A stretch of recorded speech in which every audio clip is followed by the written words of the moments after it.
आपले लोकनेते स्वर्गीय गोपीनाथरावजी मुंडे साहेब यांची जयंती आणि आपण पाहिलंय की जनसंघ ते भारतीय जनता पार्टी हा प्रवास करत ज्या वेळेला भारतीय जनता पार्टी उभी राहत होती, जनसंघ आपला काम करत होता, पक्षाचं अस्तित्व फार कमी होतं, अशा वेळेला तळागाळातल्या सामान्य कार्यकर्त्यांना बळ देत, सामान्य कार्यकर्त्यांना पक्षाच्या प्रवाहात आणत,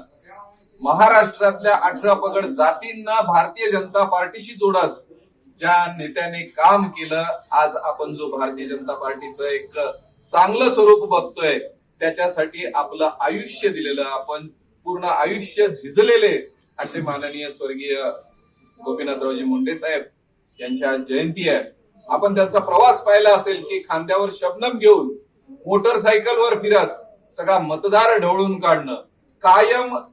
कार्यकर्त्यांच्या जाळ्यात राहणं, कायम सामान्य माणसांच्या जाळ्यात राहणं आणि सतत प्रवास असेल, सामान्य माणसांचे प्रश्न घेऊन आंदोलन करणं असेल, संघर्ष करणं असेल, हे सगळं शिकवण्याचं काम, माणसं घडवण्याची कार्यशाळा ज्याला म्हणता येईल असं व्यक्तिमत्व माननीय गोपीनाथरावजी मुंडे साहेब होते. आणि म्हणजे अगदी मी सुद्धा त्यावेळेला महाविद्यालयातून निघून नुकताच नोकरीला लागलेलो होतो आणि त्या काळात त्यांच्या संपर्कात आलो. त्यावेळेला त्यांची सोबत राहिल्यानंतर जी ऊर्जा मिळायची, जी प्रेरणा मिळायची, सामान्य कार्यकर्त्याच्या खांद्यावर हात ठेवून चालणं आणि बोलणं जे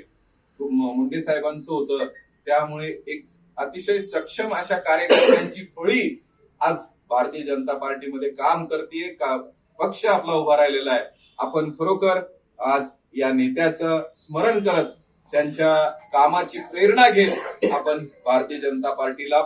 तळागाळापर्यंत घेऊन जाऊन समाजसेवेचं जे व्रत आपल्याला त्यांनी दिलेलं आहे ते आपण सगळे राबवत राहूया. हीच मी या क्षणी त्यांना आदरांजली देतो आणि आपण सगळेजण त्यांच्या विचाराचा वारसा घेऊन आपली सगळं भविष्य वाटचाल करत राहू हे चिंतन करतो. धन्यवाद.